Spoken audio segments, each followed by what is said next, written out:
Can you hear me? Yes, we can hear you. On the move. On the move. On the move. Okay, hold on. We're going to get started now.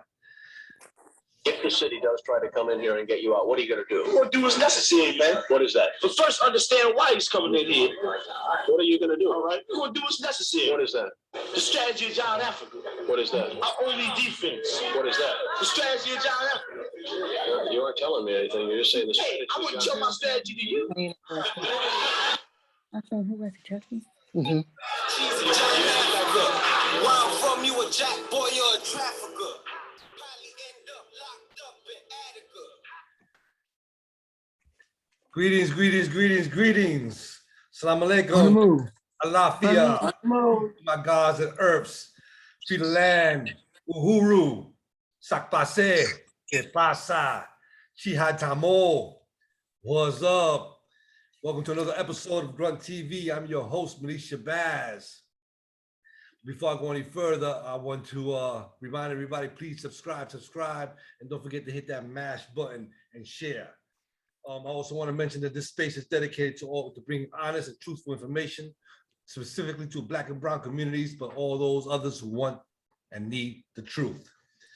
And so on that note, I got 4 special guests today. In fact, 4 important voices for African liberation, and I'm honored to have them here on Grunt TV. So welcome. On the move.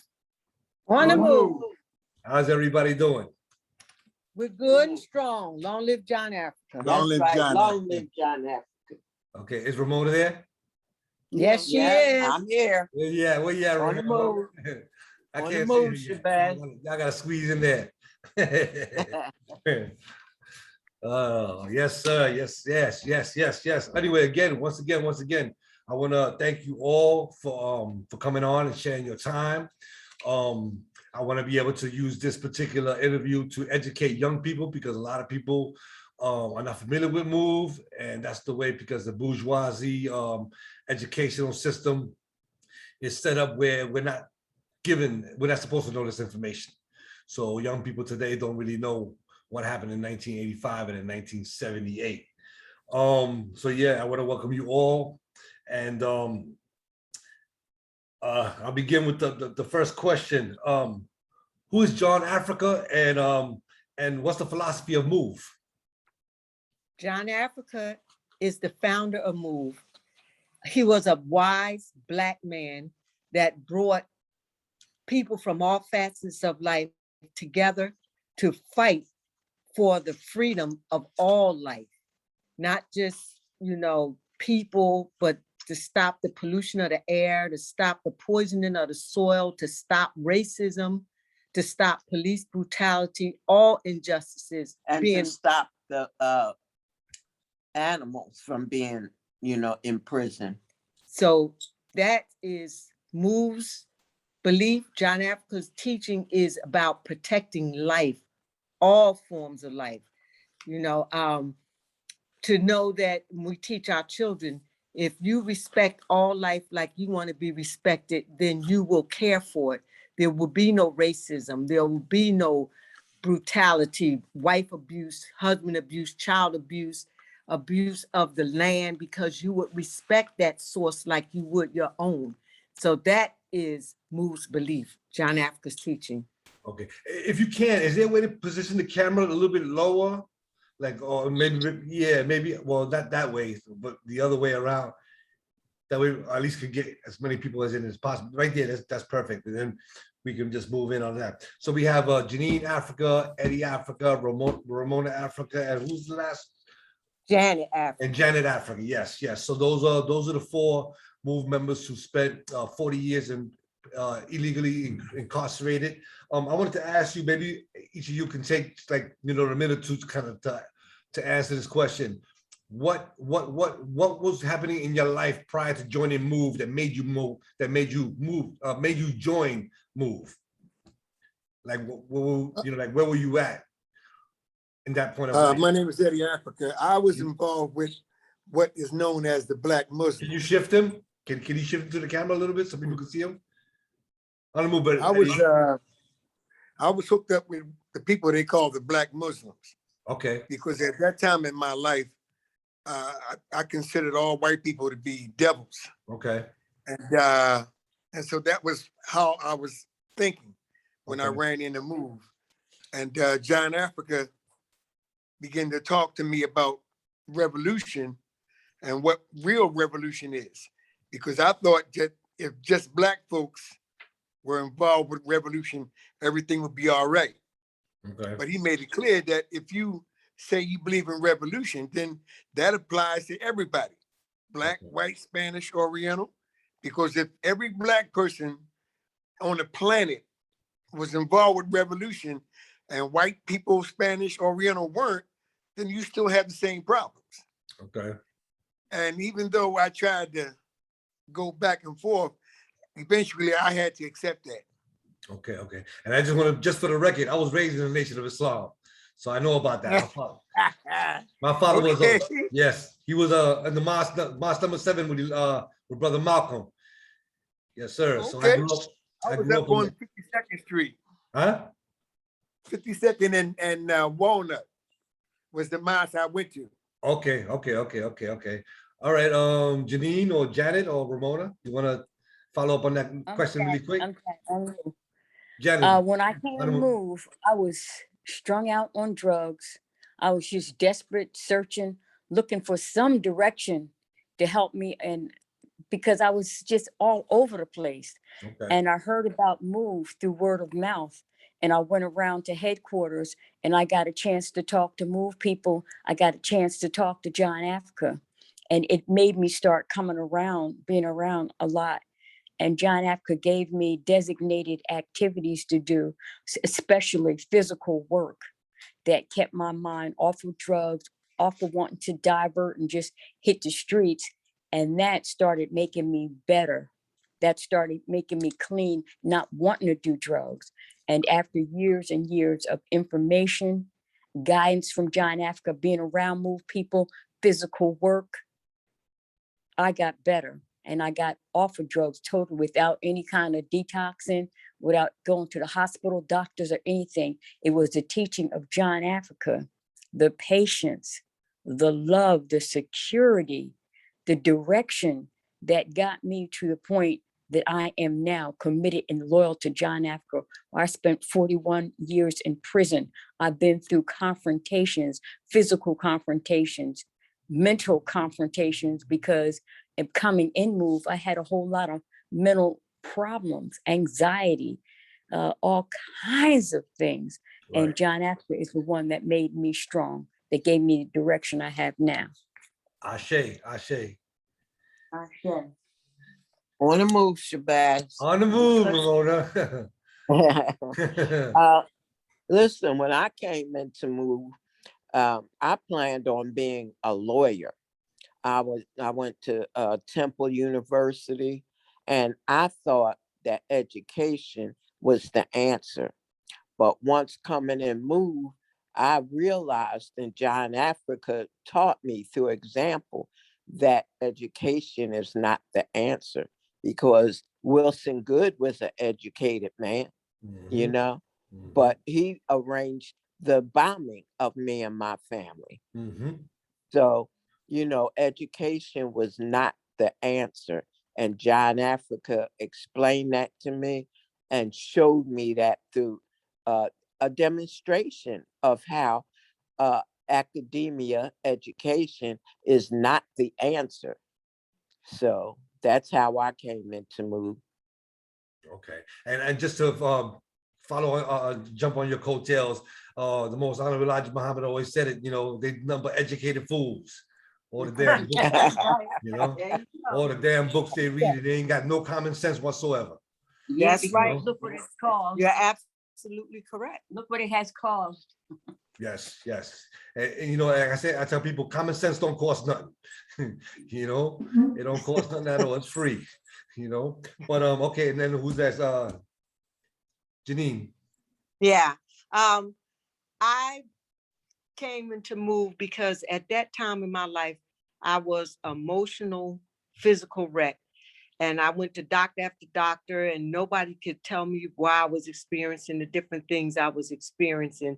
All they wanted to do was put me on drugs. And that made me panic because I was already getting high. So I'm like, if the drug I was taking volumes on my own to get high, 10 milligrams, and the doctor was trying to prescribe me 2 milligrams. I'm like, well, if the 10 milligrams didn't help me, what is this 2 going to do? So I just was really in a bad way. And one day I just happened to be walking by and heard these people on a loudspeaker in front of the police district, 16th district. And I went there and I saw MOVE people. I didn't know who they were at the time, just really demonstrating and talking about the police brutality that was going on inside the precinct. And I stood there and I listened. And what got me and drew me was not so much the men, but to see women out there with bullhorns. And I mean, these women was confident and strong. And the way I was feeling, all I could think was, I want to be like that. I want to be strong.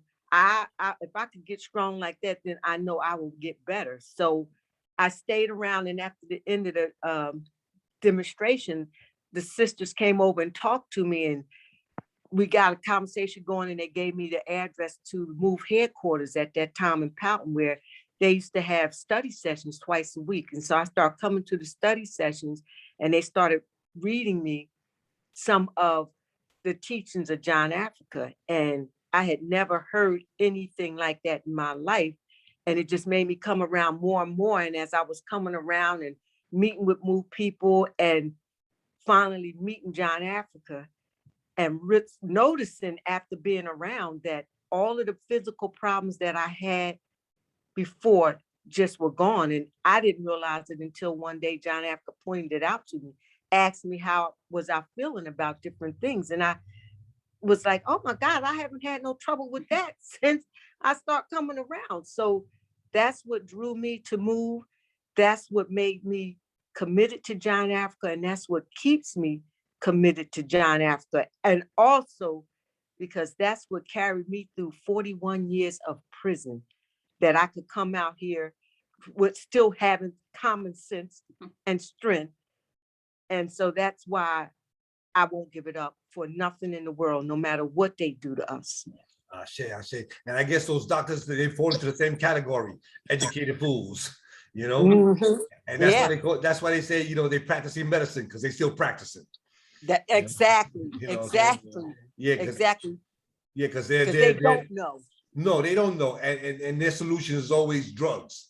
It's never, it's never, you know, a spiritual or, you know, indigenous type of ways when we deal with our internal pain and mental faculties and stuff like that. Okay, so being a MOVE member, and I'm familiar with a lot of political prisoners, and I know that they catch hell, but I want to get your sense, like, what was it like being a political prisoner behind the bars, the treatment, and the attitude, and also not just the treatment by the guards, but also the inmates, how they viewed you, how, you know. Yeah, well, they tried to say we weren't political prisoners. They tried to say we were criminals. So when they put us in jail, their main tactic, their goal was to break us. Okay. So the minute we set foot in the county prison, the women were automatically put in isolation, kept separated from everybody in there, and just locked up behind glass bars. And we had to fight because we were going back and forth to court. We kept exposing it out in court openly, and the judge gave an order to the prison to release us from isolation. But at that time, because of the news media, even the inmates was mistreating us because they believed what they read in the newspaper, and the government was using the news media to vilify us. They told them we was crazy, we was eating our babies. They told them everything just crazy. And the girls thought we was crazy Right. So they were mistreating us. And the officers, the guards there, you know, they were doing their part to try to break us.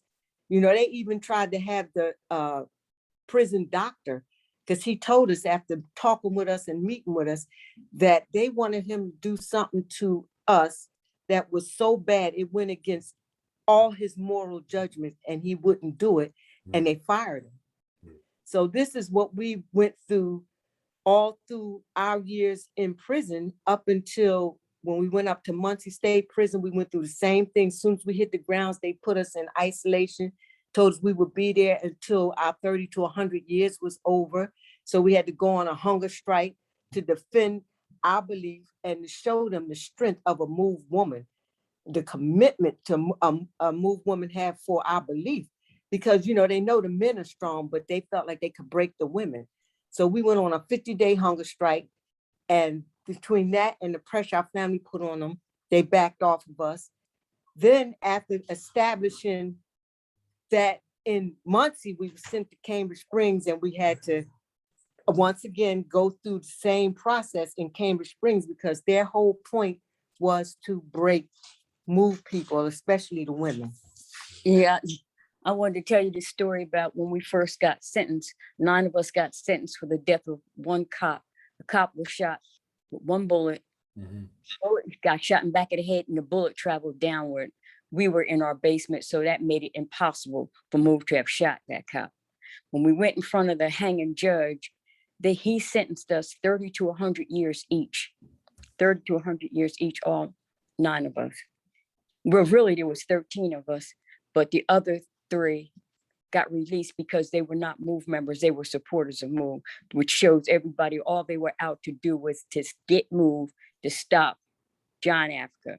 So anyway, when we got sentenced 30 to 100 years, all 9 of us, they immediately took us to they wanted to take us back to the prison. So when we got in the paddy wagon, it was how many of us women? Was it 5? 5 of us women they put in a paddy wagon. 2 were pregnant, and we were riding up to the prison, and all of a sudden we were down in front of the waterfront. We were in a paddy wagon. You could see where we were, and this long truck parked beside us where you couldn't see traffic going back and forth anymore. And we heard these cops standing outside the paddy wagon, like slamming their fist against their hand. They said, you want to do this? You want to do it?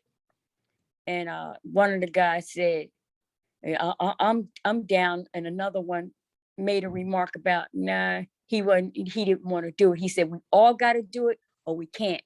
At that point, we think that they was trying to either come in there and rape us or either dump us in the water. So Right. what we just said, look, all right, if they open that door, just go for broke, because if they open that door, that means they're going to try to end our life in one way or another. So one of the cops did not agree.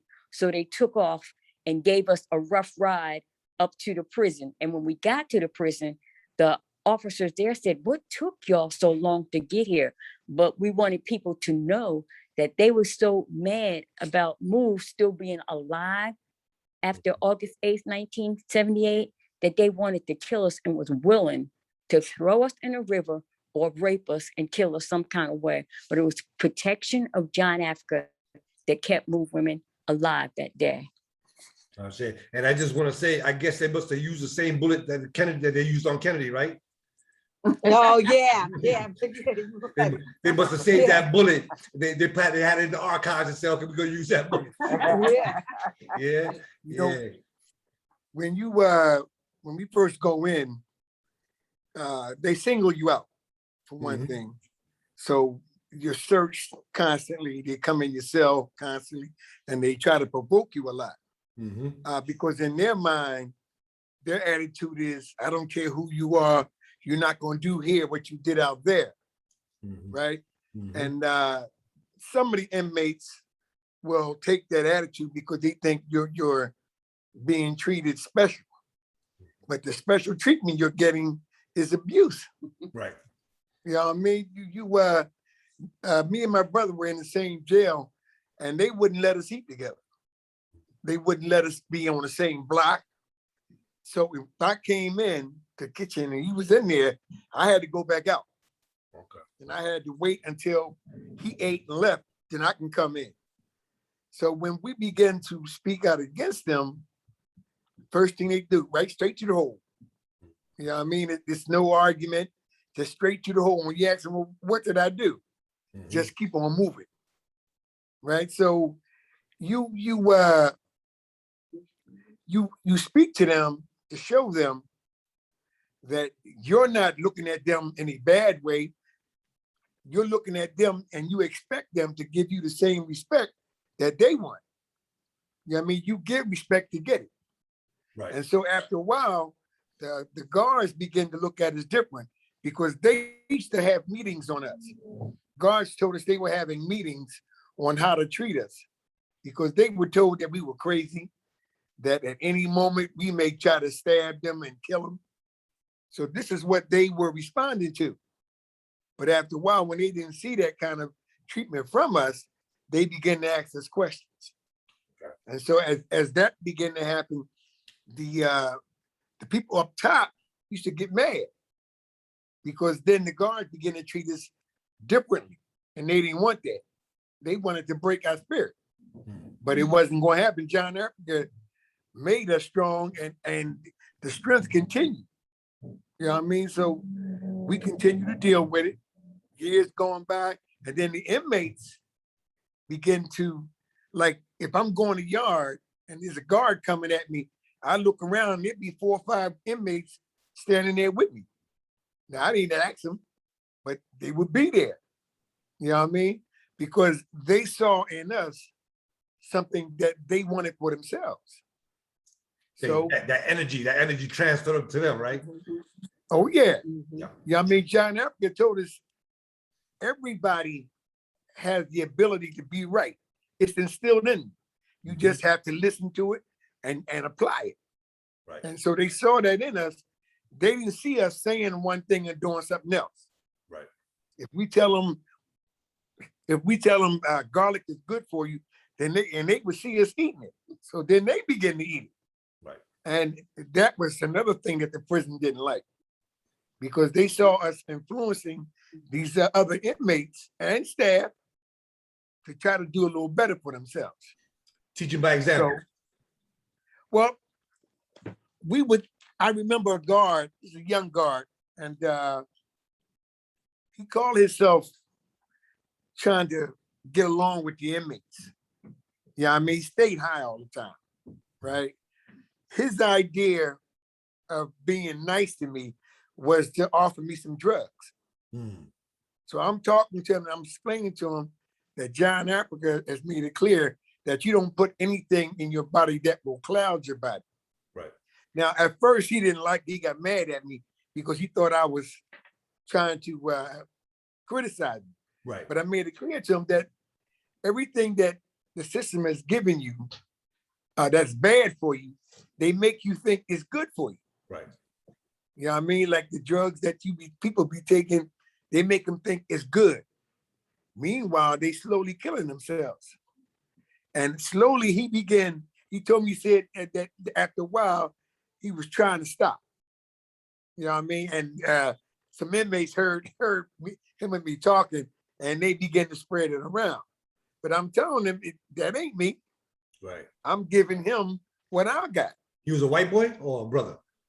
Now, this was a white boy. He's a white boy? Okay. This particular guard was a white boy. Okay. But I gave him what John Acker gave me because I was a straight drug addict when I came in too. You know what I mean? But I haven't touched drugs since then. Okay. And this is like the kind of examples that make me stay, because I wouldn't have stopped for anybody else. You know what I mean? I thought getting high was wonderful. Right. And so I did it up until I joined Move. Okay. Long live John Africa. Long live John Africa. What's Move's position on capitalism, imperialism, war, and racism? Well, Shabazz, I just want to make this one point too. Okay. I want to piggyback on what Eddie was saying, because I used to get high all the time until I met Move. And when I met Move, I stopped getting high. You know, I understood that John Africa don't teach you to get high, that he, you know, he didn't like that. And he Right. made that clear that he didn't like that and that it wasn't good for you, that it was going to tear your body down, you know? So I want to piggyback on what Eddie's saying because I used to smoke joint almost every day. I took speed, you know, to make myself feel good. And when I heard the teaching of John Africa and met Move people, that's what made me stop. Realize I didn't have to get high in order to feel good, you know. What was his approach? Okay, like say a individual wanted to join Move, but still was, you know, because usually people that get high don't stop overnight. So what was the like? What how did he go about like, you know, exhuming that from your system, from your thought patterns? Well, I'll tell you, at first, I didn't think there was nothing wrong with getting high. Right. And and John Africa gradually got us away from getting high and explained to us and showed us through example, if you want to feel good, it's not drugs that are going to make you feel good. It's feeling right about yourself, you know, doing the right thing constantly. Right. That's what makes you feel good. And that's the example that John Africa set for Move people. Okay. The approach, Malik, was different for each person. It Okay. depended on because like almost all of us got high, but there was some people like Janet was saying that was really addicted to drugs. And so John Africa had to work with each person personally to give them things to do and explain certain things to them to help them come along in that process. And it was through all of the personal work that John Africa did with each person that they got to see how it was working and trust in that and apply it. But it was a long process for each person, especially that some people that really, really were drug addicts. But you know, it wasn't a forced thing. Like when you go in them rehabs, like John Africa didn't have nobody locked in a room and browbeating them and telling them they couldn't get high. Right. Okay. I can give you an example because what my problem was, John Africa got me off of cigarettes and drugs, and he was giving me a strategy to use, which was every time I felt like I wanted to get high or I started getting that anxiety and I know I was passing that threshold, he would tell me to run around the block. Or I wanted to go somewhere to divert, do some push-ups, do some exercise, run.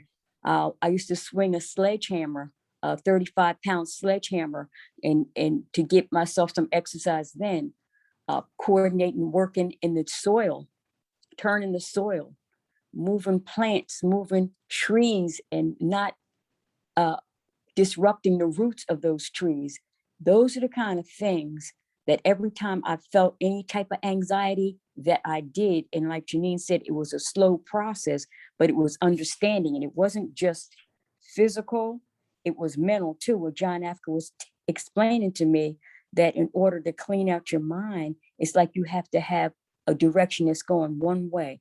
And when I took drugs, it made my mind all over the place. So when I was given those activities, it started calming me down. It started like giving me relief, because really what I was looking for was relief away from this system that had caused me all the problems, that had caused me to want to get high in the first place. And as time went on, and I'm talking years, I'm not talking no instant thing.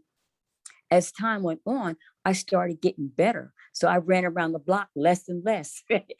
I started having to do less and less push-ups, you know, for that reason. I mean, because I was still being coordinated to make my body strong and make my mind strong.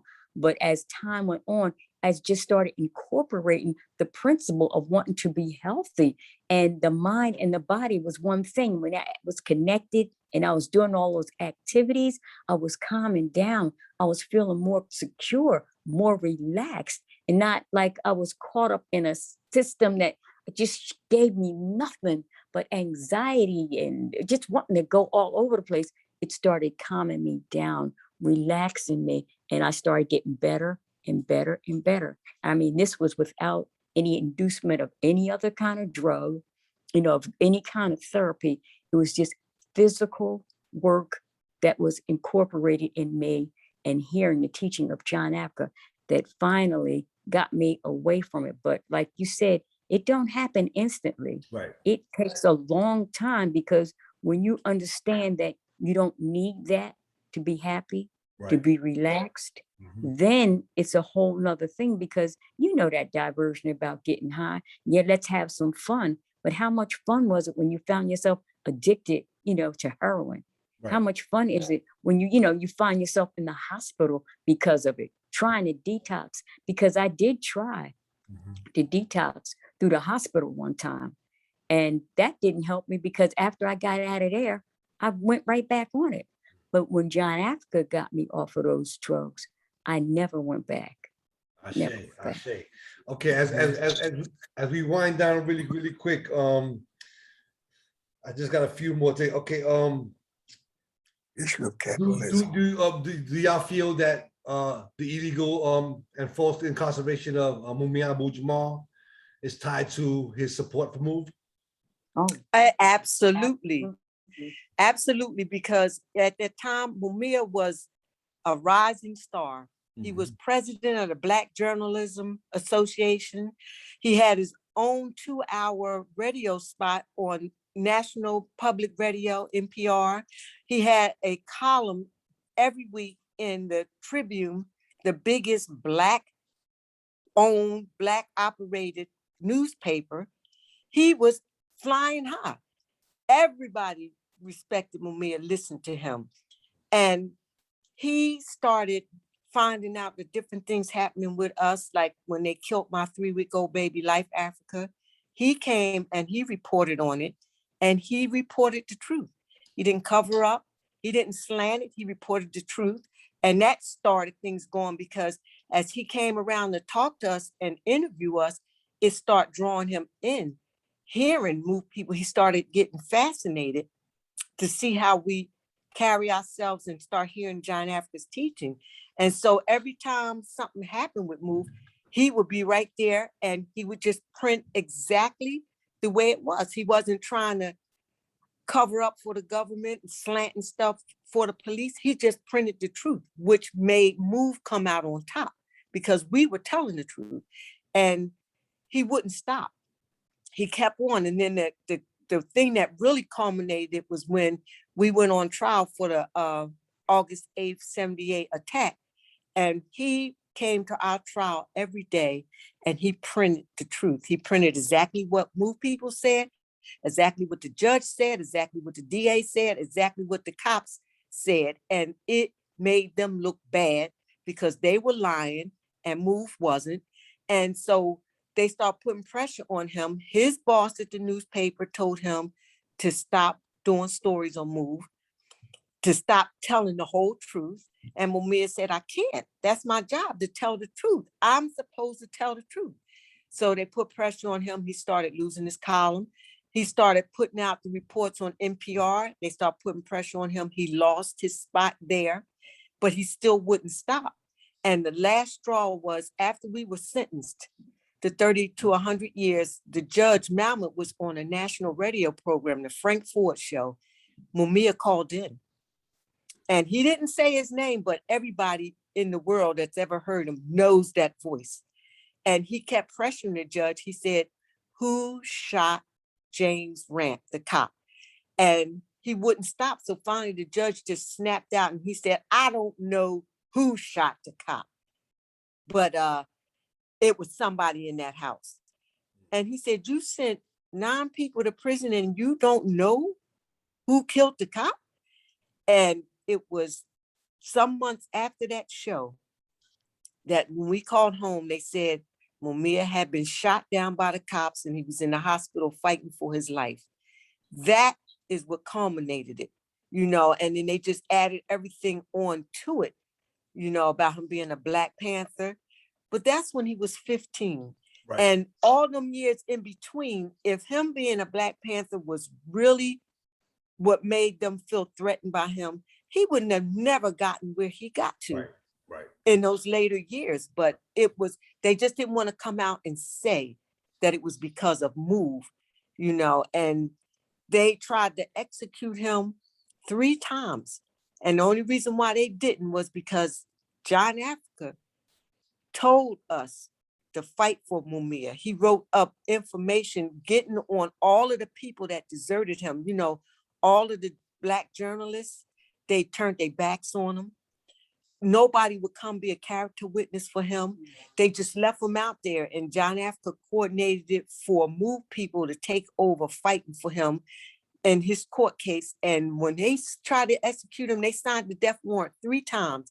And the Friends of MOVE, the Mumia Coalition banded together worldwide, and they fought and they had to back down. And that's why they took the death penalty off of him. But they wouldn't. They put the life sentence on him because they felt like they couldn't kill him that way. They was going to keep him in jail for the rest of his life. And what they're doing now is they're trying to assassinate him medically. Right. You know, medically, they, you know, when he got their hepatitis, they refused to treat him until his liver started getting sclerosis. You know, and the supporters and MOVE people had to fight to get that for him, to get treatment for that. And so now what they're doing is they're just trying to wait him out and hoping that he die in that prison. And that's why we're fighting so hard, not only because of what he did for us and we see him as our brother, but we don't want them to kill him like they did my husband, Phil Africa, my sister, Merle Africa, my brother, Del Africa, Consuela Africa. And we just found out that Chucky Africa passed away on the 20th of this month. And his started, they gave him cancer while he was in prison. So we don't want them to add Mumia's name to that list. You know, when this stuff came out about the remains of our family, so-called remains of our family, and the city apologizing and asking us what could they do to rectify this, we told them we don't want any apologies. We don't want any money. We don't want any other material things. What you want, if you want to do something for us to help us, release Mumia. Because what we really want is our family back. You can't give us that. The only thing that would make us feel better is if you release Mumia. And that's our stance on this situation. And we're taking this to as far as we can. Mumia is our priority, and we're doing all we can to get him released. Okay. And just for the record, if you got stuff going on over there that we need to know, the information you can transfer over to the people in Miami, because we do work, as Ramona will tell you, you know, we on that too, you know, we on that too. Also really quick, what's Boo's position on the coronavirus vaccine? If you could speak about that. What is what? What's our Boo's position position on the vaccine? Well, on the vaccine? I don't think it works. Okay. I mean, people get the vaccine and still get it and still die from it. So it's not a cure thing. I think this is a money thing for them. Okay. Okay. Yeah, I mean, we live under capitalism, and that's what capitalism is about, money. Okay. It ain't about your health. Right. I mean, I'm not going to tell someone don't take it. That's their decision. Right. But I don't believe in it. Right. Okay. Okay. And as far as we're concerned, we don't know where this corona came from. Exactly. We don't know if it was man-made, because, you know, every time this system gets into a monetary depression or things get bad, they come up with something that gets the economy going. You know, back in then when they dropped the bomb on Hiroshima, that was their way of bringing a war on, and it boosted the economy and population control. Every time they get in a situation like this, something like this happens. So who knows? We don't know. We don't know if it's just something that happened because of all that they have done to the environment, or whether or not they made it in a laboratory and it either accidentally got out or they deliberately let it out. You will never know. And we really don't know about this vaccine. We don't know what's it's designed for. We don't know if it's safe, if it's something that the government is pushing for some other underlying reason. We don't know. But we just know that, John have to tell us, never let your guard down, because this system is treacherous. You can't trust it. You never know what they're doing, because they just always go against life, because their God is money and they'll do anything for money. So, we don't know what's happening with this. Yeah, Just for just the- people just keep for- themselves protected, keep themselves protected as much as they can.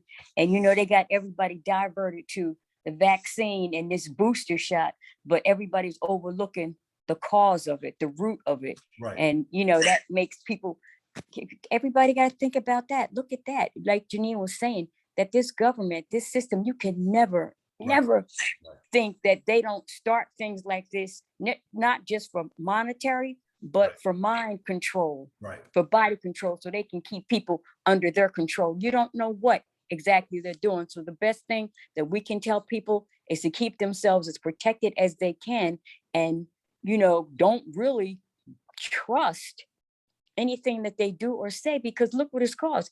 Every disease that they have come with is more diabolical than the last. Right. And actually it's caused from the system. Right. People might not know how, but Right. what is the reason? Then they come up with a vaccine shot, then they come up with a booster shot, and it just goes on and on until maybe this particular thing gets tampered down. But then here comes something else that's more diabolical than the last thing. Right. Because this system ain't about health. It ain't about cure. They don't know the answer. They don't know anything about curing. All they know is about causing disease and sickness. And just for the record, I believe they created it because they've been doing this for a long time. I ain't got no direct proof, but I put it on the record because if years to come now, usually we find stuff out years in the future, and they can look back at you and say, "Hey, that brother said it, and he was right." You know what I'm saying? So I'm gonna put it on the record. But listen, our time is running down, so I got two quick questions. One is what? Okay, let me just start with this one. Would you like would you like to see a movie or somebody make some kind of documentation movie excuse me about move, as in terms of having something put where a wider audience can see? And then let me just follow up with the second question. You can just add it all together, and then we could just close out. And the second question is, what is your message to young people today on how to move forward and try to straighten out, try to restore balance to the planet? What John Africa have taught us and what we put in young people is never give in. Never give in to this system. Keep fighting, forever. As long as this system exists, keep fighting. Never stop. And when we infiltrate young people with that kind of, philosophy or, whatever, they will never stop fighting because they are looking for an example. And what they say about MOVE is that all that MOVE has been through, the August 8th, 1978 attack on MOVE, before that, the attack on MOVE by the cops, individually, and after May 13th, and we still stayed strong. People look at that example, and what they say is MOVE is the strongest, longest lasting organization in this country, So our example is being seen. Me and some of my family members have traveled to Morocco, to Spain, to Germany, and people know us. And what they say is, it was the example of move that kept me going. And that's what they say, Shabazz. All I right. mean, our example is being seen. Okay. And well, a lot of people have approached us that want to make a movie. And so I don't know what's in the making or whatever, but you know, with any way that we could get that information out and get that example seen, then we're all for it, you know. So if it happens and the people are real about it and honest about it, then we'll gladly cooperate. We got some young brothers that's really adamant about doing it and working with us on it. So we'll see what happens in the future. Okay, okay. Well, anyway, once again, I want to thank you. First of all, also I want to thank you for your courage and your steadfastness against this brutal, wicked system that had wrongly incarcerated all 9 of you, and for the 11 MOVE members that died in the house when they dropped the bomb on Osage. And you are definitely a shining example of what the mind can do when it's put to its test under the direction of John Africa. We always say, "Long live John Africa," and we give thanks. You know, and I remember when I first met Ramona. Like we had a friend in common, brother Hamid Haziz, and she came up in the conversation, and I was like, "Do you know her like passingly, or do you know her?" He goes, "No, like I know her. No, I got her number. I can call her right now." I said, "Well, call her right now." I made him call her right now. I said, right there, he called her. I said, "Yo," and I told her, I said, "Can I take you out to lunch?" And she said, "Yeah." And we met her. You remember that, Ramona? And we went to some little restaurant. Remember that moment? Yeah, yes, I do. And ever since then, you know, then I got to meet Pam Africa, and I was able to share time and space with them both. And I'm hoping that in the near future, which actually we're always on the road, so we're looking to be on the road come January. We're coming out of Philly. That's our first stop. And I hope to get a chance to meet y'all in person, you know, and be able to reason a little bit more in detail, stuff like that. You know, and also, like I said, you know, whatever I learned from MOVE and from every other revolutionary, even if it's not part of MOVE, I always try to bring that into this podcast and to my poetry and to my activism, because this system is got to change. This is so insane that people, the average person, can't even wrap their minds around how wicked and insane this thing is. So again, I want to thank you all, four of you, for your courage. Yes. This is Ramona. And not only does the system have to be changed, it's got to be eliminated. No, absolutely. No, totally destroyed. That really works. Absolutely. The only system that really works, John Africa taught us, is life. Right. The system of life. And we, you know, we staying strong. We got to stay strong, Shabazz, because our family did something. They put their lives on the line for us May 13th. Mm-hmm. And there's no way we would let the stand they took go in vain and give in to this system and stop. The MOVE organization will never stop. John Africa's MOVE organization will never give in. Despite all that's being done to try to break us, we will never break. Ashe. And like I said, let me just correct my words about Ramona said. Yes, I advocate the total destruction, you know, total destruction of this system, and actually to bring back around the old world, the original worldview that indigenous people around the world had before Europeans ganged up on the world and changed it. Because none of us have prisons, we didn't have homelessness, we didn't have prostitution, we didn't have none of that stuff. You know? Yeah, because you know that John Africa explained that this system is like a cancer. It is. You got to cut it all out. If you leave any part of it, it's going to grow again. Right. And it is. It's a cancer. It's a threat to everybody. To everything, every living thing. Yeah. And you can't reform cancer. No, you cannot. No, you cannot. You cannot reform Yep. something. It has Yep. to be killed, destroyed, and thrown into the ash can of history. But Yep. you know what? I always tell people, and I'll leave you with this note. I tell people, I can prove that we're going to win. You want me to prove it? When the bird is alive, the bird eats the worms. When the bird dies, the worms eat the bird. That's the second. There you go. There you go. We There will you be go. victorious. It will come around. That's right. It That's will come right. All around. right now. So On the move. on the All right move, now, on the move, On light the power, move. Long strength. live John Africa. Long Long live live John South Africa. All right now. Love, give thanks, respect. Thank And we'll you. We'll see you soon. All right now. Inshallah. All right. On the move. On the move.